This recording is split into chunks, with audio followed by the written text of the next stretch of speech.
Hello welcome back student. हमारा standard 8 का chapter number 3 understanding of quadrilaterals चल रहा है। उसमें हमने अभी तक एक्सरसाइज 3.3 तक का कंप्लीट किया है। अब उसके बाद जो टॉपिक है वो है सम स्पेशल पैरेललोग्राम्स। अब यहाँ पर आपको 3 पैरेललोग्राम्स के बारे में इंफॉर्मेशन दी गई है। फर्स्ट है rhombus, second rectangle and third one is square. तो हम स्टार्ट करते हैं फर्स्ट से, वो है रोम्बस।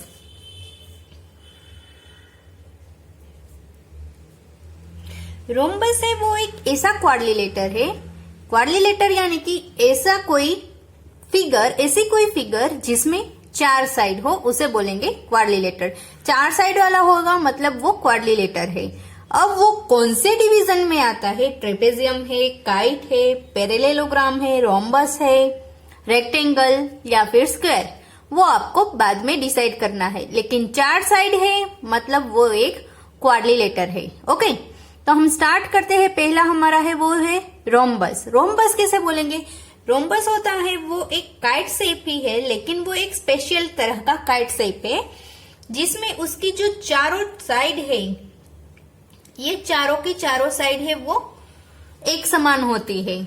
ओके, और जो उसके डायगोनल्स होते हैं, ये एक डायगोनल और ये एक दूसरा डायगोनल, दोनों ही डायगोनल है वो बाइसेक्ट होते हैं और परपेंडिकुलर होते हैं। मतलब दो डायगोनल के बीच में जो बनता है, जो एंगल बनता है, वो एंगल होता है वो 90 डिग्री का होता है। ओके, वहां वे परपेंडिकुलर है और उसके अपोजिट एंगल से अपोजिट साइड है वो तो पैरेलल ही है। ये दोनों साइड और ये दोनों साइड वो तो पैरेलल ही है, जबकि अपोजिट एंगल है वो भी इक्वल होते हैं, इसलिए उसको पैरेललोग्राम बोलते हैं।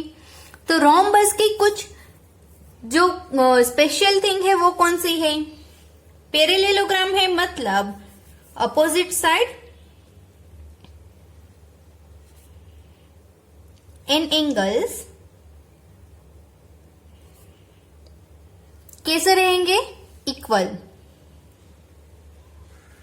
ये दोनों ही पैरेलल रहेंगी लाइंस। उसके बाद diagonals are bisect and perpendicular. उसके डायगोनल्स है वो भी बाइसेक्ट है और परपेंडिकुलर है। तो ये हो गया हमारा रोम्बस। रोम्बस का शेप है वो आप ध्यान से देखिए, बिल्कुल स्क्वायर टाइप का ही है। अगर आपको थोड़ा सा घुमाएंगे तो ये एक स्क्वायर ही है। उसके बाद है वो वाला है हमारा टॉपिक, उसमें हमारा देखना है रेक्टेंगल के बारे में। रेक्टेंगल है वो क्या है? एक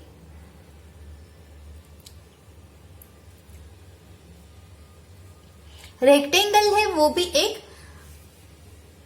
पैरेललोग्राम है, लेकिन रेक्टेंगल में कुछ चीजें अलग है। वो क्या रहेगी? मैं ये रेक्टेंगल ड्रॉ कर रही हूं, ये मैंने रेक्टेंगल ड्रॉ किया। अब इस रेक्टेंगल की 2 साइड है, आप देख सकते हो कि अपोजिट साइड एंड एंगल्स कैसे रहेंगे? इक्वल रहेंगे। ये 10 सेंटीमीटर की होगी तो ये वाली लाइन भी 10 सेंटीमीटर की, ये 5 की है तो ये वाली भी 5 की, और दोनों ही, ये दोनों पैरेलल रहेगी, ये दोनों पैरेलल है। उसके अलावा जो एंगल से उसके कॉर्नर के वो रहेंगे 90 डिग्री के। ओके, सारे के सारे एंगल है वो सेम रहेंगे, जबकि उसके डायगोनल से वो इक्वल रहेंगे और बाइसेक्ट हो गई। ये वाला जो मैंने ड्रॉ किया और ये वाला, इन दोनों का जो नाप है, एक मेन चीज यहां पर देखनी है। यहां मैंने AC ड्रॉ किया है और BD ड्रॉ किया है। दोनों का जो नाप होता है, इसकी लेंथ और इसकी लेंथ, दोनों की लेंथ सेम रहेगी, दोनों डायगोनल की। जबकि यहाँ पर ये कंपलसरी नहीं है दोनों की जो डायगोनल से वो सेम हो। ओके, ये कंपलसरी नहीं है, यहाँ पर ये दोनों का जो लेंथ है वो सेम ही रहता है। हाँ, ये 90 डिग्री पे होता है, लेकिन वो उसका जो नाप है, लेंथ है, वो इक्वल ही हो ऐसा जरूरी नहीं है। यहाँ पर ये इक्वल ही रहते हैं। अब इसके बाद एक है, वो है हमारा square. Third one is square. Square कैसा रहेगा हमारा? चारों की चारों साइड है वो इक्वल रहेगी। All sides are equal, opposite sides are parallel, opposite angle are equal। उसके अलावा उसके डायगोनल्स,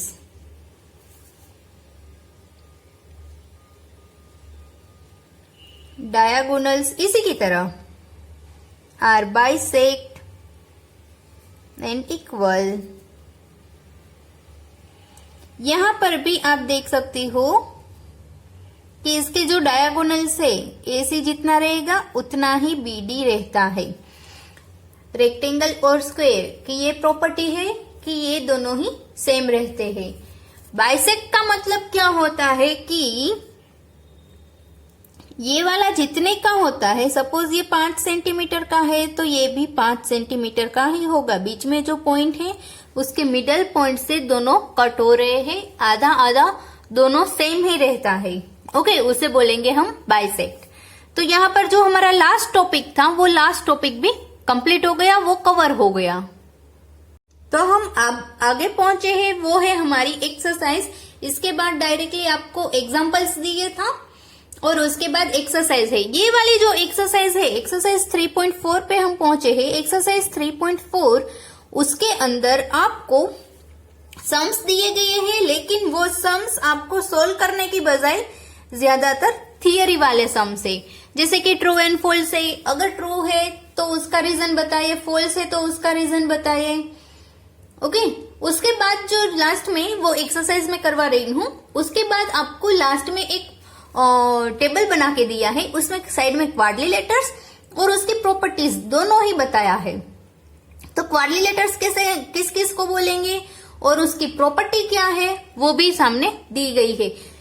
तो सारे के सारे क्वाड्रिलेटर्स के बारे में आप खुद लिखो, उससे अच्छा रहेगा कि आप यहाँ से ही पूरा टेबल याद रख लो कि अगर पैरेललोग्राम है तो उसकी अपोजिट साइड और एंगल इक्वल होने चाहिए, जबकि डायगोनल बाइसेक्ट होने चाहिए। वो मेन पॉइंट है, वो आपको पता होना चाहिए। बस साइड में जो पॉइंट लिखे हैं ना और सामने जो क्वाड्रिलेटर है उसके हिसाब से है, तो वो आप याद रखिए। तो वो वाला एक टेबल देख लीजिएगा और उसको याद रख लीजिएगा। तो अब हम पहुंचे हैं हमारी एक्सरसाइज 3.4 से। उसका फर्स्ट क्वेश्चन है ट्रू एंड फॉल्स से।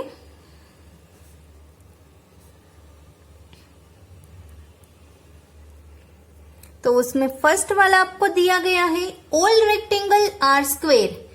सारे के सारे स्क्वेयर होता है उसको हम रेक्टेंगल बोल सकते हैं, क्योंकि ये जितनी प्रॉपर्टी उसकी है वो प्रॉपर्टी यहाँ पर फॉलो हो रही है। तो जो स्क्वेयर है हमारा उसको हम रेक्टेंगल बोल सकते हैं, लेकिन रेक्टेंगल को हम स्क्वेयर नहीं बोल सकते, क्योंकि रेक्टेंगल में ये दोनों साइड सेम होती है और ये दोनों सेम होती है, जबकि स्क्वेयर में चारों की चारों सेम रहती है।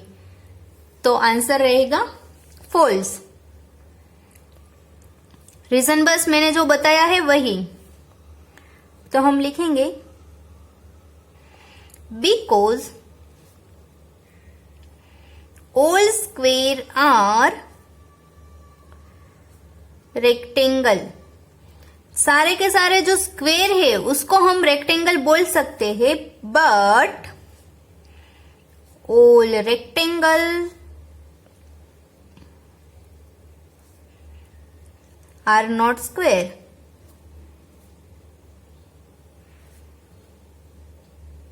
क्योंकि वो स्क्वायर की प्रॉपर्टी है वो फॉलो नहीं कर रहे हैं। उसके बाद सेकंड वाला है ऑल रोम्बस, रोम्बस यानी कि ये वाली फिगर आर पैरेलेलोग्राम, सारे के सारे रोम्बस जितने भी है वो पैरेलेलोग्राम है। हाँ हो गए ही ना, क्योंकि ये पैरेलेलोग्राम का तो एक पॉइंट है, पैरेलेलोग्राम का तो एक प्रकार है, तो रहेगा ट्रू। थर्ड वाला दिया गया है ऑल स्क्वेयर्स आर रोम्बस, जितने भी स्क्वेयर है वो सारे के सारे रोम्बस है। एंड ऑल्सो अ रेक्टेंगल, अभी हमने देखा जितने स्क्वायर है वो सारे के सारे रेक्टेंगल है, तो वो वाला सही हो गया। और ऑल स्क्वायर है, जितने भी स्क्वायर है वो रोम्बस रहेंगे, तो वो रहेंगे क्योंकि ये एक स्क्वायर ही है, बस उस स्क्वायर को इस तरह से रखने की बजाय इस तरह से रख दिया है, तो आएगा ट्रू। दोनों की प्रॉपर्टी देखो सेम ही रहती है, अगर स्क्वायर है तो रोम्बस भी रहेगा। उसके बाद फोर्थ वाला है all square R not parallelogram, सारे के सारे जो स्क्वेयर है वो पैरेलेलोग्राम नहीं है, तो आएगा फॉल्स, क्योंकि सारे के सारे स्क्वेयर है वो पैरेलेलोग्राम है। क्योंकि बिकॉज अगर फॉल्स है तो आपको रीजन लिखना पड़ेगा,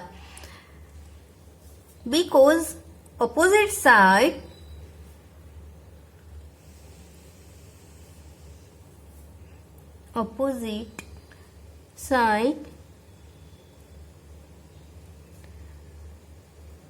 are parallel and opposite angles are equal।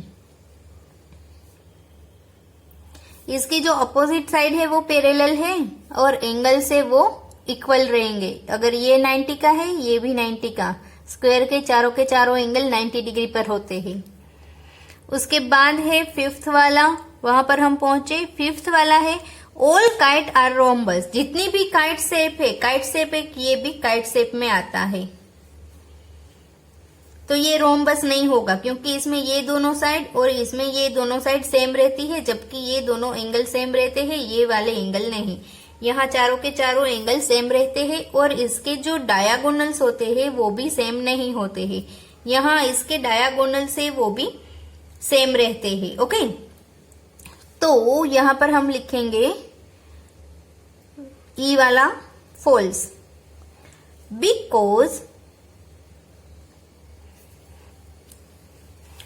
Length of side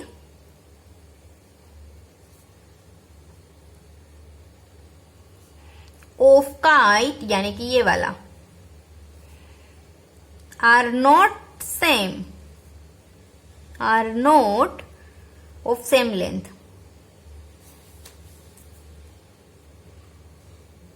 इसमें चारों की चारों साइड है सेम है, इसमें चारों साइड सेम नहीं है, ये दोनों सेम रहेगी और ये दोनों सेम रहेगी। सिक्स्थ वाला है हमारा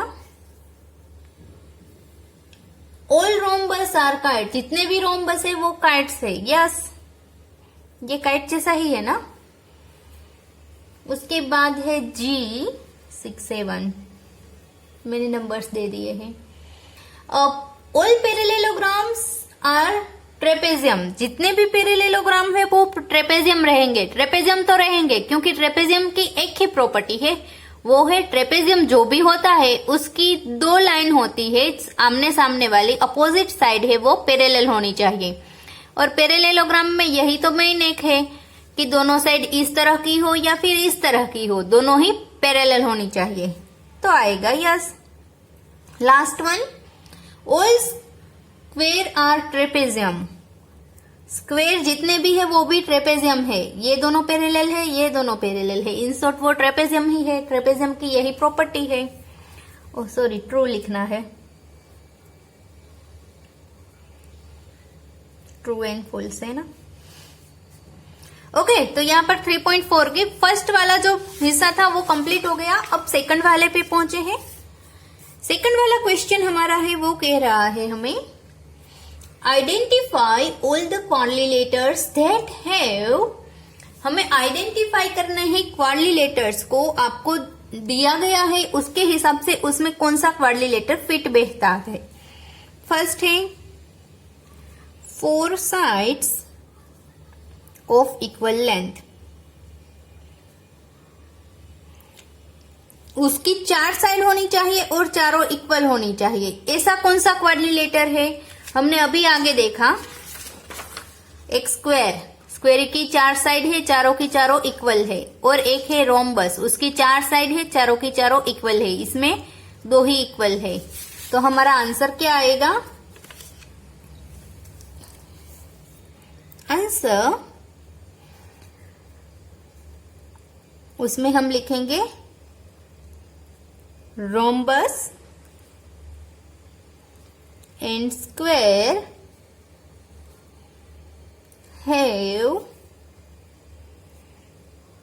all 4 sides of equal length। उसके बाद बी वाला पप्पू पहुंचे हैं 4 राइट एंगल।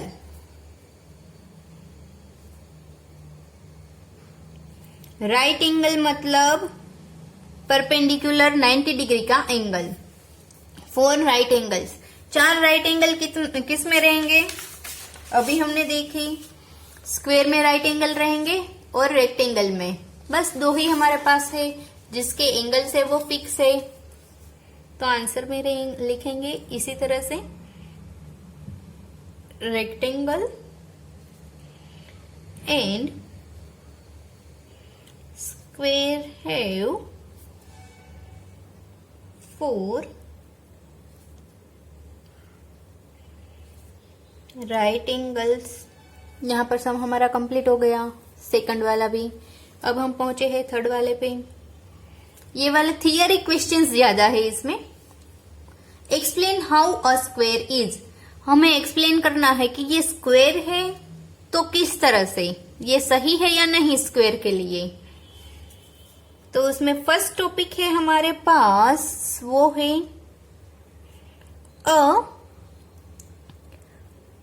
क्वाड्रिलेटरल। स्क्वायर है वो क्वाड्रिलेटर है या नहीं है? तो आंसर हम लिखेंगे स्क्वायर इज अ क्वाड्रिलेटरल। अब बिकॉज से स्टार्ट करेंगे। बिकॉज इट हैज, क्वाड्रिलेटर किसे बोलेंगे? जिसकी 4 साइड हो। इट हैज 4 साइड्स, 4 साइड है मतलब वो क्वाड्रिलेटर है। कंप्लीट। सेकंड वाला है अ पैरेललोग्राम। हाँ है पैरेललोग्राम। क्यों? क्योंकि उसकी जो अपोजिट साइड है वो पैरेलल भी है और अपोजिट साइड है वो इक्वल भी है। उसके लिए पैरेललोग्राम के लिए वही तो चाहिए। Square is a parallelogram because में हम लिखेंगे it's opposite sides are parallel and opposite angles are equal।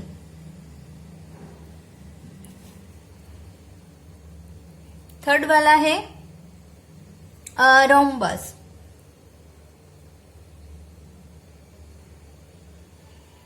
Square है ये वो रोम्बस है या नहीं है? क्योंकि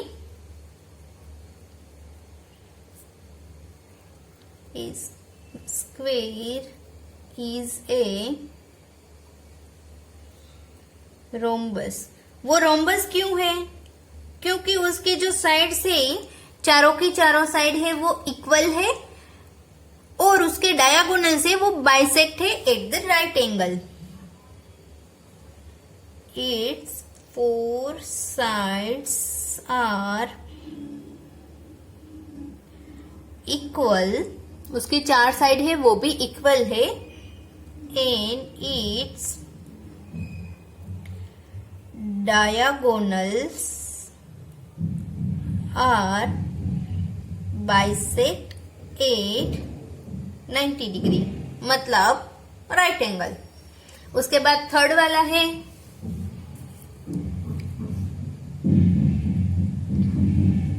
थर्ड तो हमने देखा, फोर्थ है वो है अ रेक्टेंगल। स्क्वायर है वो रेक्टेंगल है, क्योंकि answer square is a rectangle because, क्यों वो रेक्टेंगल है अब उसके बारे में लिखेंगे। उसके इंटीरियर एंगल से सारे के सारे वो कैसे है 90 डिग्री के। इट्स इंटीरियर मतलब के अंदर के angle, interior angles are same and 90 degree. Okay, यहाँ पर ये कंप्लीट हो गया हमारा थर्ड वाला। अब हम पहुंचे हैं हमारे फोर्थ वाले क्वेश्चन पे। Name the quadrilaterals whose diagonals. अब आपको लिखा गया है कुछ क्वेश्चन से, बाइसेक्ट ईच अदर। ऐसे क्वाड्रिलेटर्स के बारे में लिखना है जिसके डायगोनल है वो बाइसेक्ट हो। तो वो कौन कौन से रहेंगे। फर्स्ट पैरेलेलोग्राम, उसके जो डायगोनल्स होते हैं वो इक्वल बाइसेक्ट होते हैं, पैरेलेलोग्राम। उसके बाद अभी हमने देखा रोम्बस, उसके बाद हमने देखा स्क्वायर और रेक्टेंगल। सेकंड वाला है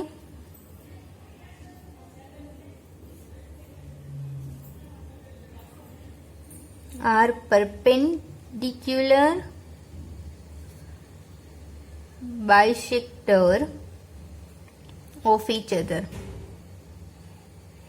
परपेंडिकुलर होने चाहिए, ऐसे कौन कौन से रहेंगे, दो ही है।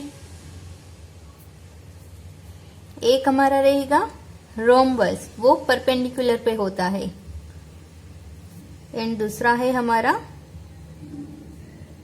स्क्वायर। उसके बाद थर्ड क्वेश्चन इक्वल। इक्वल में कौन सा रहेगा,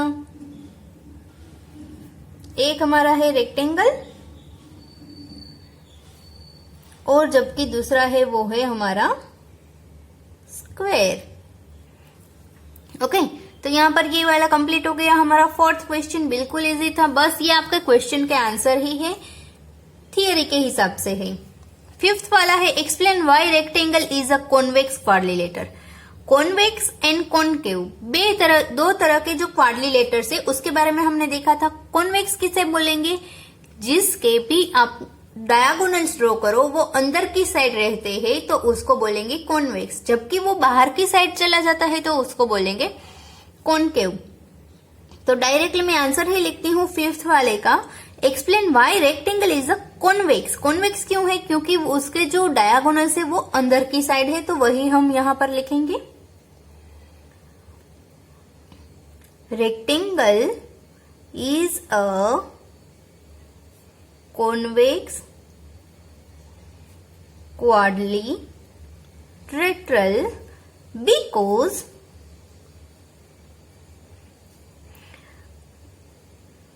उसके दोनों ही जो डायगोनल्स है, बोथ ऑफ इट्स डायगोनल्स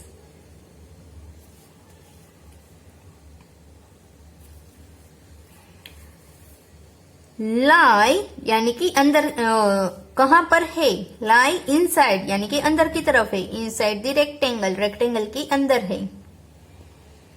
हमने एक फिगर देखी थी जिसमें उसके डायगोनल से वो बाहर निकल रहे थे, जबकि इसके डायगोनल से वो अंदर ही रहते हैं। फाइनली अब हमारा लास्ट क्वेश्चन है उसमें आपको एक फिगर दी गई है, उस फिगर को देख के आपको बताना है कि वो एक रेक्टेंगल है या नहीं। लिखा क्या है, ABC, ये वाली फिगर आपको दी गई है, ABC राइट एंगल ट्राइंगल है, यानी कि ये वाला 90 का होगा। And O is the middle point है, O है यहां पर मिडल है। अब आगे बोला है कि अगर आप इसको एक्सटेंड करोगे और यहां से ड्रॉ करोगे तो इस तरह की फिगर होती है। इस फिगर में जो डॉटेड लाइन की है, ये O है, वो इक्वी डिस्टेंस है, वो हमें प्रूव करना है। इक्वी डिस्टेंस मतलब ये वाला डिस्टेंस, ये वाला, ये और ये सभी चारों की चारों लाइन है वो सेम होनी चाहिए।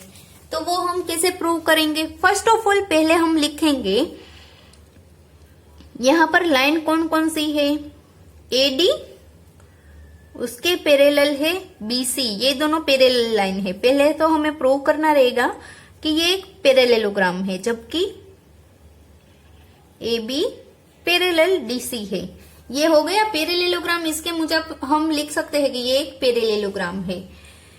अब इसी हिसाब से इनके मुताबिक AD जो है उतना ही BC है और AB जितना है उतना ही CD है।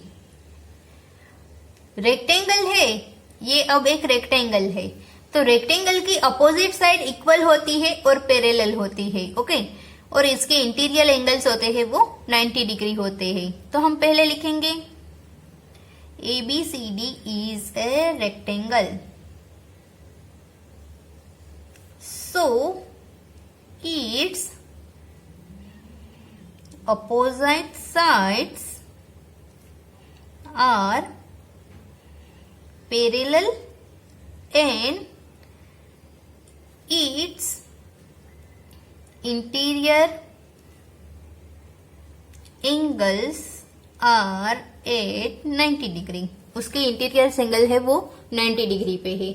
उसके अलावा उसके जो डायगोनल्स है वो इक्वल लेंथ के होते हैं। Diagonals are of equal in size, equal in length, equal in length and bisect. Length में तो इक्वल होते हैं और बाइसेक्ट भी होते हैं। तो हम क्या लिख सकते हैं कि AO जितना है उतना ही होगा OC और BO जितना है उतना ही होता है OD, ओके। तो इसके हिसाब से हम लिख सकते हैं ना कि ये बीच में होगा, तभी तो सभी से उसका डिस्टेंस है वो इक्वल हो रहा है। सो OE इक्वी डिस्टेंस फ्रॉम कहां से, ABC। यहां पर आपको क्वेश्चन में ABC के बारे में ही पूछा है। तो ये हो गया हमारा क्वेश्चन कंप्लीट, ओके। तो हमारी यहाँ पूरी की पूरी एक्सरसाइज 3.4 कंप्लीट हो गई और इसमें सम्स एक भी नहीं थे। मेन बात सारी की सारी थियरी ही थी। ये थियरी ऐसी है जो आपको याद रखेंगे तो वो आपको आगे भी पैरेललोग्राम किसे कहेंगे उसको डिटेल में समझने के लिए काम आ सकती है, ऐसी थियरी है। तो आप इस थियरी को एक बार जरूर से देखिए और याद रख लीजिए, ओके। आपने अभी तक चैनल को सब्सक्राइब नहीं किया है तो सब्सक्राइब कीजिए और आगे के सारे चैप्टर्स के बारे में आपको नोटिफिकेशन मिलता रहेगा। Bye bye students.